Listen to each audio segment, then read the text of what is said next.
friends, welcome back to my YouTube channel. If you're new here, I'm Julia and I make home design and decor content and give tips about living independently. In today's video, I'm going to be sharing some tips for moving house. I've moved 8 times in the past 10 years and I've definitely learned some things along the way. So let's get into the tips for moving house. Tip number 1, before going out and buying a whole range of new boxes, see if you can gather some from your work, friends or community. During one of my moves, I used a Facebook group to reach out to people in my suburb and I managed to collect a whole bunch of free boxes from people who were just getting rid of theirs from their move. This saves so much money because buying new boxes can be really expensive, particularly if you're moving an entire house. So see if you can use your connections to gather some boxes for a low or no price. Tip number 2. I would recommend to start packing at least a month in advance. That might seem like a long time for some people, but you will be surprised about the amount of stuff that you own. And if starting early just means that you've packed most of your stuff well in advance of your move, that's great. But if you're finding that you have heaps more stuff than you thought, then giving yourself that month is going to be super helpful in making sure that you can manage your time and get everything packed. Tip number 3, while you're packing, use this time to declutter and figure out if you want to sell or donate some items.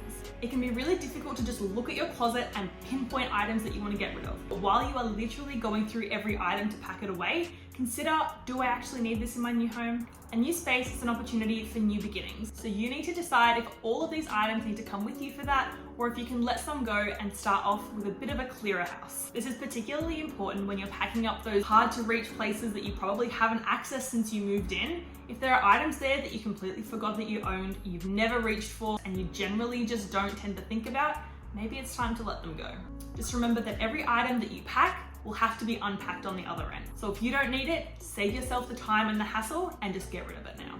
Tip number 4 is to label everything. I cannot tell you how important it is to accurately label all of your boxes. It will save you so much of a headache on the other end. There's a couple of different parts to this. Firstly, when you're packing your boxes, try to keep items from the same room in the same boxes. And when you're labeling them, pop the room name on top of that box. This way, whoever's moving the boxes knows the destination of those boxes, and it'll save you from double handling later on when you just need to move the boxes into their respective spaces anyway. The second part is to label every single item inside the box. I want to be extremely clear about this. If it's in the box, it's written on the box. Don't expect yourself to remember where you threw in that random charger or chucked in that book that you were reading. Write everything on the boxes because you will have way more boxes than you anticipate. Label every box nice and clearly with its general content and make sure that if there are items that you're going to be specifically needing quite soon after you move in, put them big and bold. This includes things like chargers, toiletries, work clothes, makeup,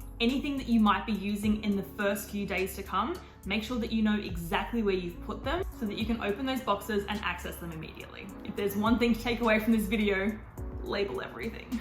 Tip number 5 is to consider box weight when you're packing up your boxes. Someone is going to be carrying that box from your old house into a car and into your new house. Don't do that person dirty by putting all of your books into one box that no one can physically carry. While it's important to keep items from the same general rooms in the same boxes, you can spread them across several boxes, like books, electronics, jars, home decor, anything that's quite heavy. Split that across a couple of boxes, labeling every single one that you put them in, and then pop lighter items on top. That way you're still taking maximum advantage of the volume in the box, but you're not filling it all with heavy items so that no one can actually pick it up. Tip number 6, when you're preparing to move, consider whether or not hiring movers or just hiring a truck is the best option for you. There are definitely pros and cons to both, so make sure that you critically assess your situation and decide what works best for you. We only recently moved into this apartment, and in this case, we decided to hire a truck and move our furniture ourselves since we were only moving about 2 bedrooms worth of stuff.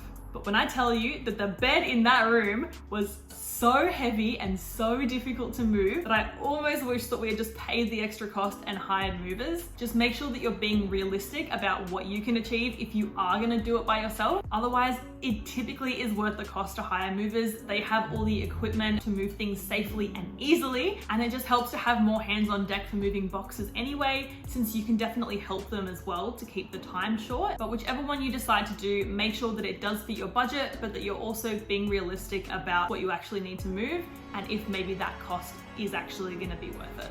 Tip number 7, if you have the means to, try and bring as much over to the new place before your moving day as you can.